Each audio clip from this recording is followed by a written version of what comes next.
My name's Adrien. I'm 29 now, but this whole story began when I was 23, back then. I was the kind of guy people might generously call still finding his footing. I wasn't exactly broke. I worked as a junior architect at a small firm. But I certainly wasn't driving luxury cars or posting vacation pictures from exotic islands like my older brother Lucas. He was Mom's golden boy. Everything Lucas did was pure gold in her eyes, while anything I achieved was always just a nice start, but perhaps you should aim higher. She had a way of delivering it that sounded like advice, yet felt like a direct hit. I grew up internalizing that Lucas was destined for greatness, and I was destined to watch from the sidelines. When I met Claire, my fiancée, it felt like my luck was finally shifting.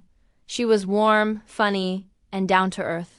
She didn't care that my life wasn't flashy. She appreciated my passion for my work and that I wasn't obsessed with showing off. We got engaged after a year, planning a small, elegant wedding that perfectly mirrored who we were.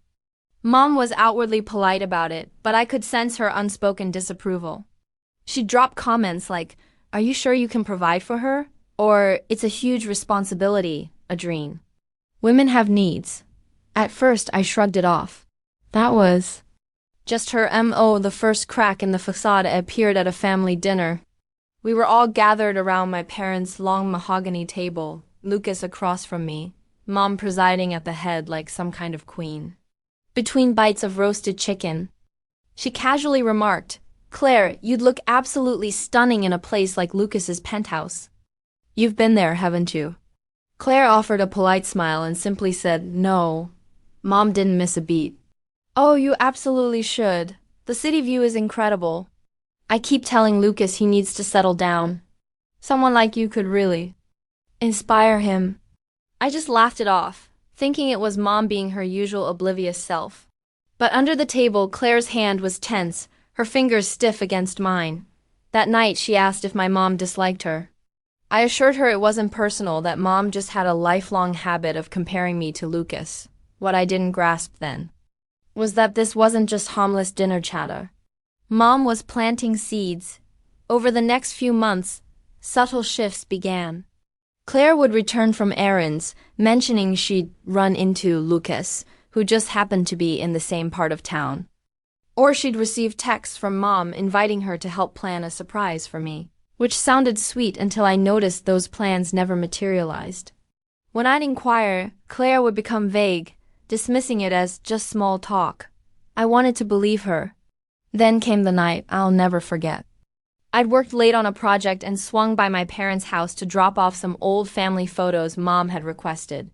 As I walked up the driveway, I noticed Lucas's car parked outside. Inside, laughter spilled from the living room. I instinctively peeked in through the side window, not out of suspicion, just habit, and froze. Mom, Lucas, and Claire were seated together, wine glasses in hand, deep in conversation. Mom leaned forward, speaking softly, but clearly enough for me to catch. "Claire, you're a smart woman. Lucas can give you the life Adrien never could. He's already established. He can offer you security, status, everything a woman truly deserves." Lucas just smirked, as if this entire conversation was perfectly normal. Claire didn't look offended. She looked thoughtful.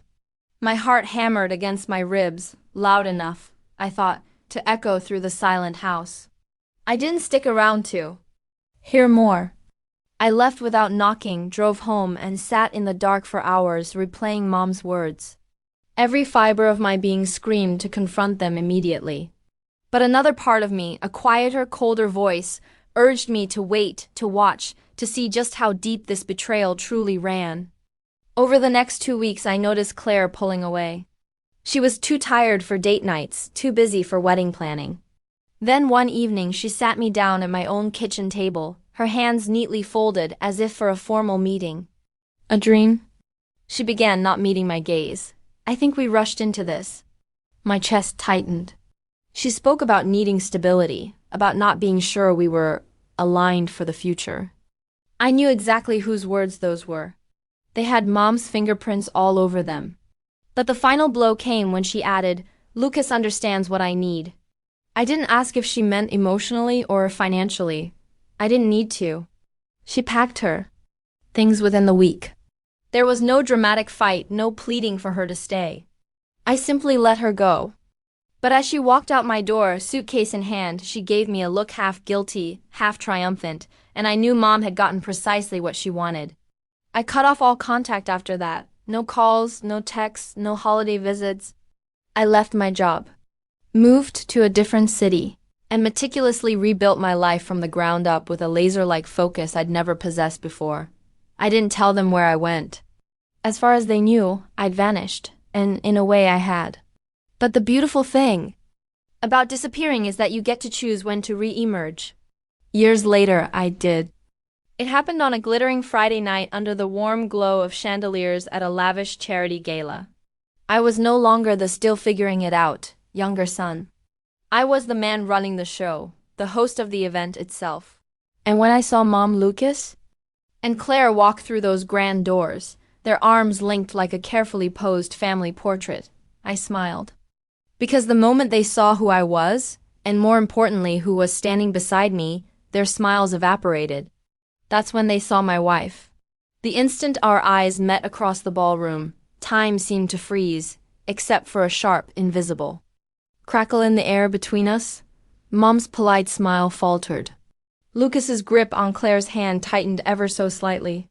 And Claire looked as if she'd just stumbled into a nightmare she didn't realize was still alive.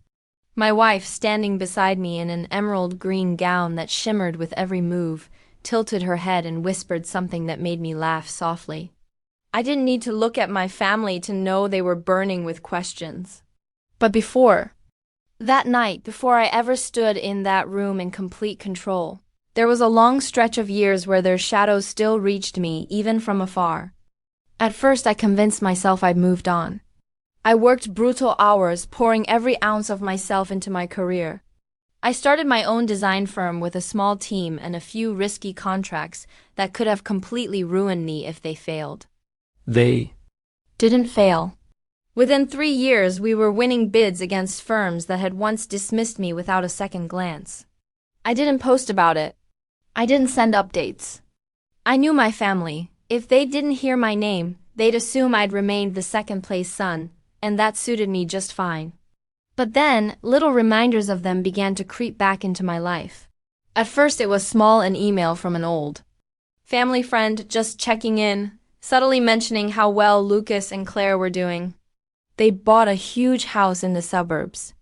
Lucas's business was booming, though knowing him, that likely meant his investors were doing the real work. And of course, Mom was as proud as ever. Apparently, she kept telling people Lucas had saved Claire from a life of uncertainty. It wasn't just pride, it was an active rewriting of history. They were erasing me from my own story. The real gut punch came when I attended an industry networking event about 2 years after I left. I was there to meet potential partners. But halfway through the night, I heard a familiar laugh. Turning toward the sound, I spotted Lucas in a tailored navy suit, glass in hand, holding court with a small circle. Claire was on his arm, wearing the kind of diamond bracelet that screamed, "Look what I can afford." I considered walking the other way until I realized they hadn't seen me yet. That's when I overheard Lucas say, "Yeah, my mom always knew I was the one who'd make something of himself. My brother, well, he meant well, but he didn't have the drive." Claire saw that too. The people around him chuckled politely, and Claire just sipped her wine with the faintest smirk. It was such a clean public dismissal of my entire existence that I had to walk outside before I said something I regret. After that night, the anger stopped being a dull background hum. It sharpened into something I could actively use. Still, they kept popping up. Lucas sent a LinkedIn connection request out of the blue, not to reconcile, but to invite me to a business opportunity presentation for one of his ventures. I didn't respond. Mom sent an email around the holidays one year, guilt-tripping me about not making an effort and hinting that family always forgives, as if I'd been the one who betrayed anyone. Yet, I could tell from the way they kept trying to loop me in on their terms that they wanted to keep me in my place. They wanted me to see their success, to silently acknowledge their warped version of events, that I was the one who'd been left behind. What they didn't know was that my life had quietly grown far beyond theirs. I'd moved into a penthouse not to show off, but because I could. I'd invested in real estate, built side businesses, and by my late 20s I was no longer just doing well. I was in a position where I could walk into any room and control the conversation. And the more I built, the more one thought kept circling in my mind. If the day ever came when our paths crossed again, I wouldn't just be prepared. I'd be holding all the cards. That day came sooner than I expected. An acquaintance of mine, someone high up in the philanthropic scene, suggested I host a charity gala for a cause I genuinely cared about. It wasn't just a business move, it was personal. It was a chance to stand on a stage, not as someone's lesser son, but as the man who had forged his own name. Invitations went out to every corner of my network, some intentionally reaching into the old social circles my family still lingered in. And so that night, in the grand hall under crystal chandeliers with cameras flashing and a string quartet playing, I saw them walk in. Mom, Lucas, and Claire, dressed to impress, clearly believing they were the stars of the evening, until they realized whose name was printed on the gold-trimmed program. Lucas's face flickered with something between surprise and discomfort. Mom tried to recover with a gracious smile that didn't quite reach her eyes. And Claire, her eyes darted from me to my wife, and something in her expression tightened, as if she'd just been caught in a memory she desperately wanted to forget. I could feel the tension building, like a bow being drawn back, but I didn't walk over, not yet.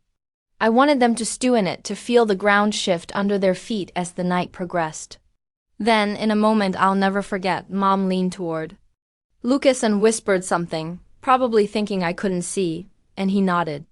Whatever she said, it was clear they were already scheming. They still thought they could play me. That was their first mistake. It happened just 40 minutes into the gala, right after the first round of speeches. I'd been making my way through the crowd, shaking hands, smiling for photos, and letting my wife handle conversations with some of the higher-profile donors. From across the room, I noticed Lucas and Claire slip away from the main floor. At first, I thought nothing of it. People wander off all the time at these events. But then I caught a glimpse of my mother following them. Something in my gut tightened. It wasn't curiosity that pulled me after them, it was instinct. The same instinct that had made me pause outside that living room years ago when I first heard my mother offering my fiancé to my brother like a business deal. I moved quietly, weaving through waiters carrying trays of champagne, until I reached a side corridor leading toward the private lounge area. The gala venue had a handful of smaller rooms set aside for quiet meetings, and I found the three of them in one of these, the door ajar. My mother's voice carried just enough for me to catch her words. "You need to use this. He's in over his head here. All this flash, all these people, it's just for show. Find out who's backing him. If we can get in on it, we can make sure he doesn't shut us out again." Lucas leaned against the wall, looking smug. I doubt he's got the capital for something like this on his own. Probably some investor propping him up. We figure out who, maybe we offer them a better deal. Then Claire's voice, calm, measured, as if she were discussing nothing more serious than a dinner menu, cut in. "Or," she said, "I could just talk to him. He used to trust me. He'd tell me things if I approached it the right way. He's still a man, Lucas. You know how to use that?" I didn't move. I just stood there, absorbing each word like a slow drip of poison. They weren't just here to crash my event. They were actively plotting to undermine me, to pry into my business, to take something they assumed I hadn't earned. And Claire, she wasn't just my ex. She was the woman who had once promised to marry me, now casually offering to manipulate me like a mark. It was surreal, standing there in my own event space, in a tailored suit I'd bought with my own money, listening to the same people who had gutted me years ago try to do it again. I thought about walking in right then, about tearing into them, in front of each other, but something stopped me. Not fear strategy, because in that moment I realized something important. They hadn't changed. All these years, they still thought I was the same younger brother, the same son they could push around. They were so convinced of their own superiority that they didn't even consider the possibility that I might be listening, that I might already know more than they did. But as I stood there, my chest tight with anger, my wife appeared at the far end of the corridor. She caught my eye and raised an eyebrow, silently asking what was going on. I gave the faintest shake of my head, a signal to hold back. She didn't press. Instead, she turned and disappeared into the crowd again, giving me the space to make my decision.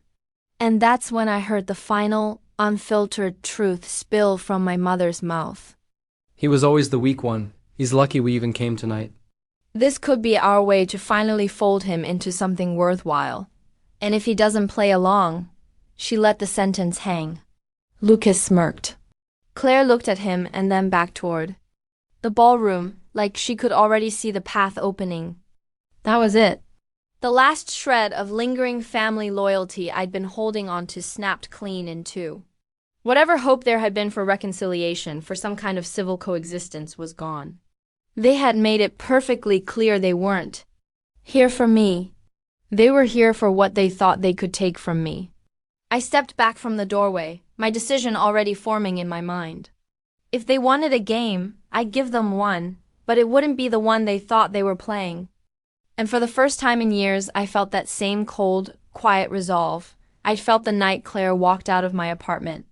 Only this time, I wasn't going to disappear. This time, they were. I didn't confront them that night. Not yet. That was the hardest part, walking back into the main ballroom with my face composed, my posture steady, while inside, my stomach churned like I'd swallowed glass. My wife glanced at me when I returned to her side. She didn't ask what happened, but the slight narrowing of her eyes told me she already had a guess. The rest of the evening was a blur of polite conversation, clinking glasses, and forced smiles. Every time I looked across the room, I caught them watching me, my mother with that same assessing gaze she'd worn my whole life.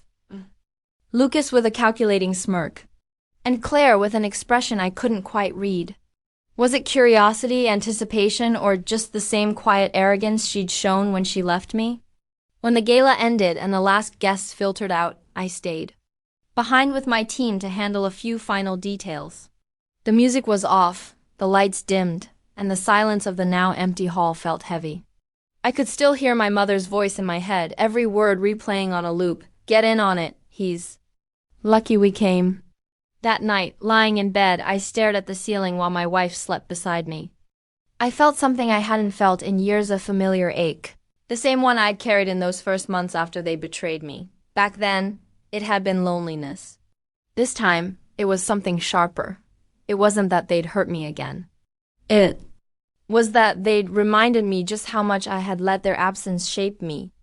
Over the following weeks, I went through the motions of my life, but I wasn't quite myself. I made small mistakes at work, not enough for anyone to notice, but enough for me to feel it. I found myself replaying every past slight, every moment when I had stood in their shadow, every time I'd swallowed my pride instead of speaking. It was like reopening an old wound that had never fully healed. I started avoiding social events where they might appear, declined invitations from mutual acquaintances. My wife noticed and asked if I was feeling burned out. I told her I was just tired from work, but that wasn't the truth. The truth was I felt that same urge I'd felt years ago, the one to vanish, to put a wall between myself and anything connected to them. But here's the thing, I didn't. Because somewhere in that fog of frustration and exhaustion, I realized I had two options.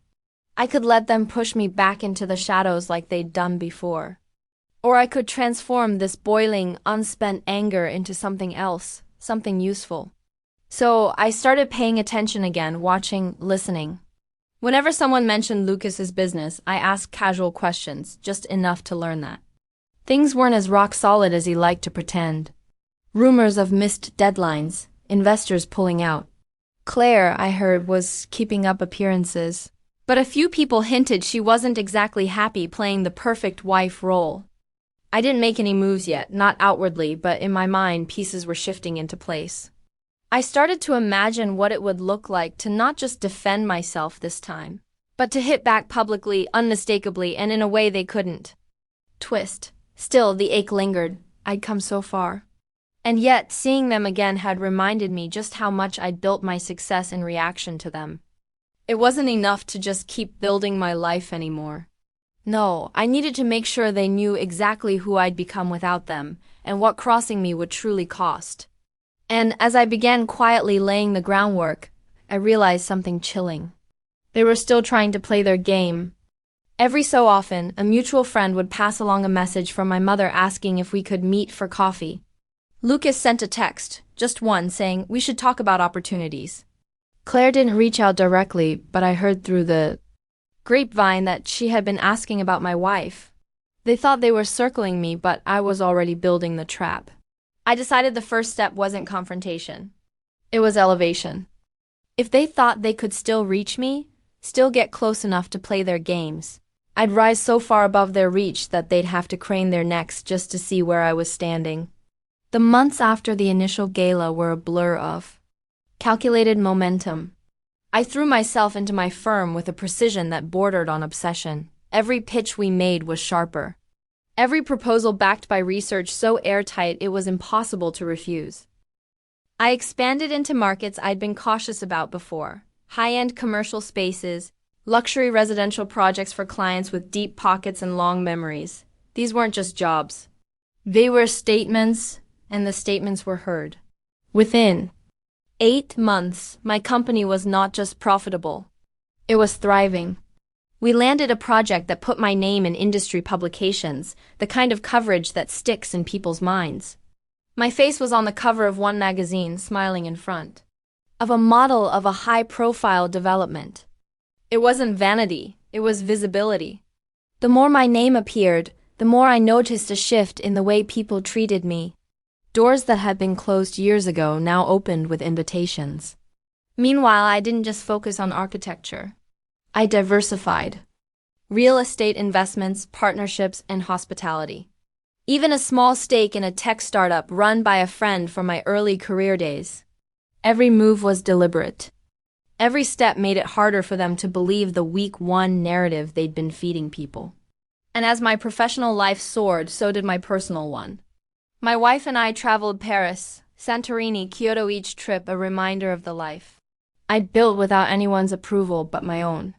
She was more than a partner. She was my sounding board, my confidant. She never pushed me to act against my family, but she understood. Sometimes she understood without me even having to say the words. I started hosting events not on the scale of the gala, but intimate, curated evenings with influential guests, politicians, business leaders, creatives, and philanthropists.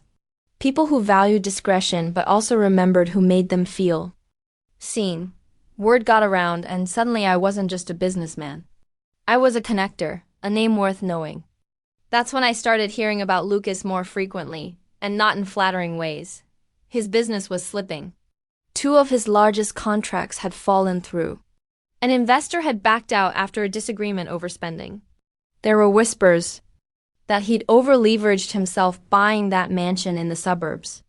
And Claire, I heard her name in hushed conversations paired with words like restless and isolated. I didn't reach out. I didn't gloat. I let the distance grow because I knew that every inch of it made my eventual move sharper. The turning point in my rise came when I was invited to co-chair a massive annual fundraising event, one that eclipsed the gala I'd hosted.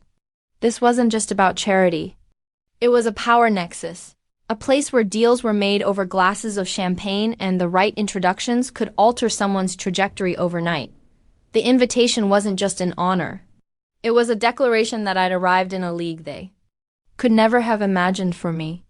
And I made sure the guest list included just enough people from the old circles to guarantee the news would reach my mother, Lucas, and Claire. Not as an invitation, no, not yet, but as a headline they couldn't ignore. By then, my network was so wide that any information I wanted I could get. I didn't even have to dig for it. Mutual contacts would volunteer it unprompted, as if feeding me updates on their decline was a favor. And each piece of news was another brick in the wall. I was building between the man they thought I was and the man I had become. Still, I kept my movements quiet. I wanted them curious. I wanted them wondering how I'd gone from struggling younger son to someone they couldn't even approach without an introduction. And most importantly, I wanted them to come to me, because when they finally did, I'd be ready. That opportunity came faster than I expected. A mutual acquaintance, someone who still drifted between my world and theirs, let slip that Lucas was desperate to land a contract on a development I was partially funding. He didn't know I was involved yet, but he would. And I decided right then that it was time to stop letting them circle in the dark. It was time to draw them into the light. The tip about Lucas's desperation was the crack I'd been waiting for. The project in question was a luxury mixed-use development, prime real estate in a booming part of the city. I wasn't the public face of it, which was deliberate. My stake was tucked away behind a holding company, shielded by layers of investment partners. On paper, I was just one of many contributors. In reality, I had more influence over the decision-making than anyone outside the inner circle could guess. I called my contact on the project's board, a man named Porter, who had a fondness for expensive cigars and even more expensive secrets. "I hear there's interest from a Lucas Halle," I said casually over lunch, watching his reaction. Porter smirked. "Your brother?" he asked, surprised. "He's been making noise about wanting in, but, well, his proposal is shaky. And between you and me, his reputation isn't exactly helping." That was useful. More than useful. Reputation in my circles wasn't just about image, it was currency. And Lucas was running low. I leaned back, swirling the last sip of my drink. "If he pushes again, tell him the board's considering other candidates." But I paused just long enough to make it sound like an afterthought. If I were to back someone's involvement, it might carry weight. Porter caught on immediately. He didn't press for details. In this world, knowing too much could be a liability. But the seed was planted. Lucas's access now depended on me, whether he realized it or not. Over the next few weeks, I quietly gathered more threads. Through another contact, a financial advisor I'd met at a charity dinner, I learned that Lucas had taken on high-interest bridge loans to cover his cash flow issues. That explained the urgency. He wasn't just chasing the development for prestige. He needed the payout to keep from sinking. And then came the real gem, Claire. I didn't go looking for dirt, but sometimes dirt finds you. A woman I worked with on a design project mentioned she'd seen Claire at an upscale cafe with a man who was definitely not Lucas. She wasn't being coy. She described them laughing, leaning in close, holding hands across the table. I didn't react outwardly, but inside I felt the old familiar flicker of satisfaction. Not because I cared about Claire anymore, but because I knew what this meant. The cracks in their perfect image were widening, and I now held more than enough leverage to pull them apart entirely. But I didn't rush. This wasn't about exposing them right away. It was about timing. It was about engineering a moment so precise that when the truth landed, it would leave no escape route. That's when I made the call to the event coordinator.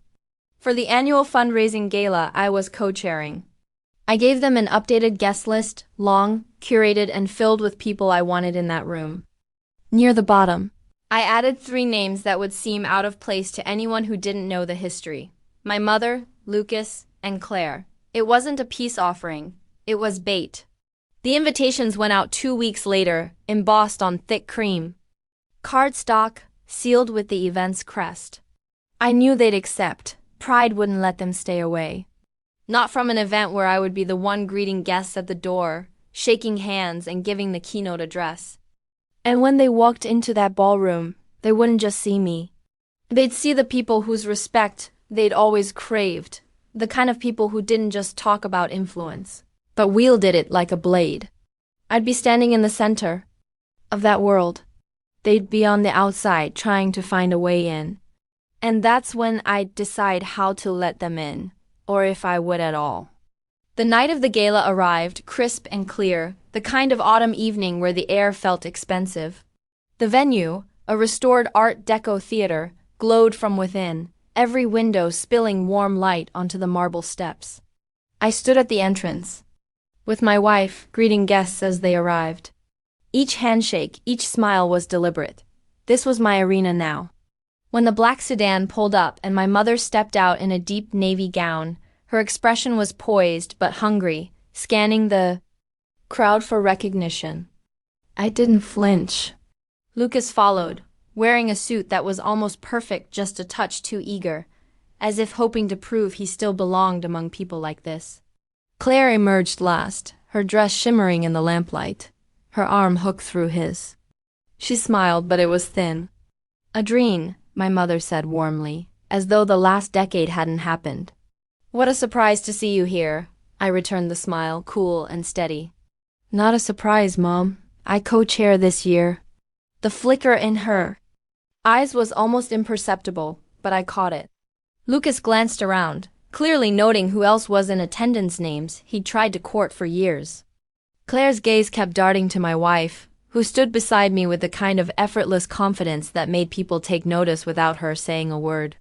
Inside, the theater had been transformed into a jewel box of gold and deep crimson. The tables were dressed in rich linens, each centerpiece a burst of fresh flowers and candlelight. The stage was set for the evening's program, with a large screen displaying images of the charity's work. I made sure their table was in full view of the stage, and more importantly, within earshot of several key investors from the development Lucas was chasing. Throughout the cocktail hour, I drifted from group to group, engaging in easy conversation, dropping just enough hints about current projects and selective partnerships to pique curiosity. When I finally approached their table, I did it with deliberate calm. "Lucas," I said, "I hear you've been busy in real estate." He straightened, clearly pleased to be acknowledged. "Yeah, working on some big deals. Actually, I've been looking at that downtown development. Might be the right fit for me," he said loudly enough for the nearby investors to hear. I gave a slow nod. "Ah, the one my company's funding." The silence that followed was sharp. One of the investors at the next table turned his head slightly. His interest caught.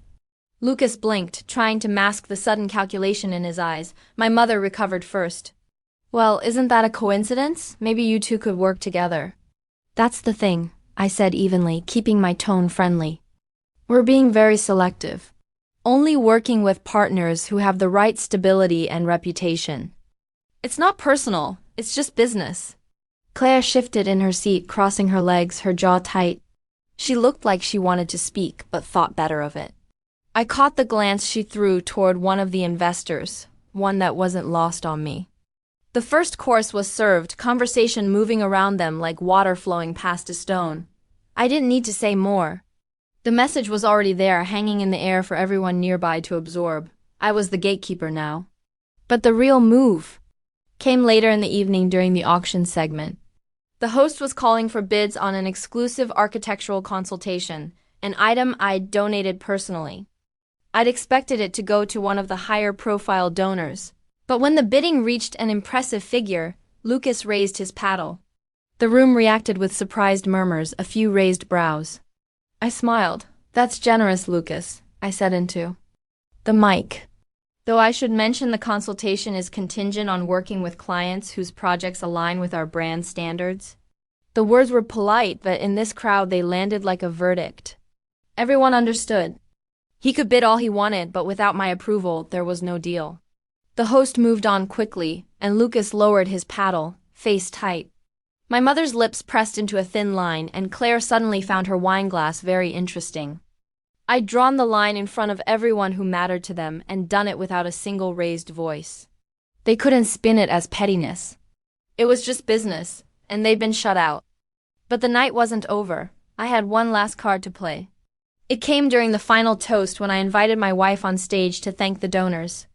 As she stepped up beside me, the lights catching the diamond on her hand, I could see Claire's eyes widen just a fraction, recognition dawning. Because my wife wasn't just stunning.